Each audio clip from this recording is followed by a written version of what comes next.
أنا في البداية أريد أن أتحدث عن أن هذا التجمع لا علاقة له بحكم يوم الأربعاء القادم. البعض يحاول أن يصور أن هذا التجمع للضغط على حكم بدر الداهوم في 3/3، وهذا كلام غير صحيح. أنا بتكلم بعجالة في الموضوع القانوني، يمكن تكلموا القانونيين بإسهاب، أنا بتكلم بلغة يفهمها القانوني وغير القانوني. تأكيدا لكلامي أن هذا الاجتماع ليس موجها لجلسة محكمة دستورية يوم الأربعاء. في قرار إداري تم شطب بدر الداهوم، هذا الكلام لغير القانونيين، يعني باختصار وبعجالة. شطب بدر الداهوم ب 2016 من قرار إداري، جاءت محكمة التمييز أيدت هذا القرار، جاءت المحكمة الدستورية وقالت وأيد حكم محكمة التمييز بشطب بدر الداهوم. هذا القرار لا يجوز الطعن فيه أو التعليق عليه. المشهد الآن جاء شطب قرار إداري بدر الداهوم في 2020، المحكمة التمييز ردت بدر الداهوم. فالنتيجة المنطقية الآن أن المحكمة الدستورية، وهذه ثقة أنا واثق بإذن الله أن المحكمة الدستورية تماشيا مع قراراتها السابقة راح تأيد قرار محكمة التمييز بحقية بدر الداهوم بتمثيل الدائرة الخامسة. لكن هذا التجمع أنا أعتقد هو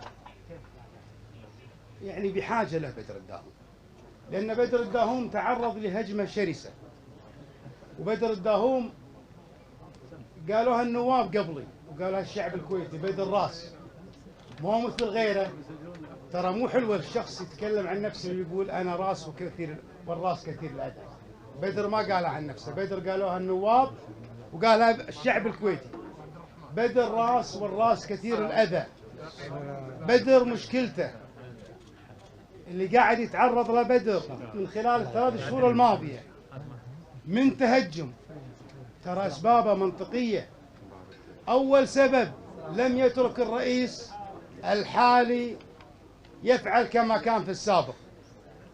بدر الداهوم قدم استجواب الرئيس الوزراء أيده 38، لذلك مسبب هدك للسلطة التنفيذية ولرأس السلطة التشريعية. لذلك أنا أقول أن بدر الداهوم كل اللي قاعد يتعرض له تبنى موضوع العفو الشامل، موضوع إخواننا في تركيا، تبنى محاربة الفساد. لذلك هو بحاجة لدعم واضح وكامل من النواب الحاليين والنواب السابقين.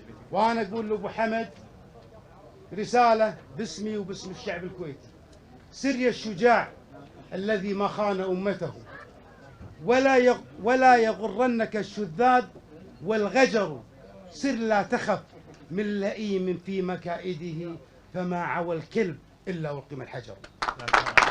بإذن الله بإذن الله يا أبو حمد نجيك يوم الأربعاء ونبارك لك ونبارك لنا ونبارك للشعب الكويتي بقائك في مجلس الأمة. شكرا.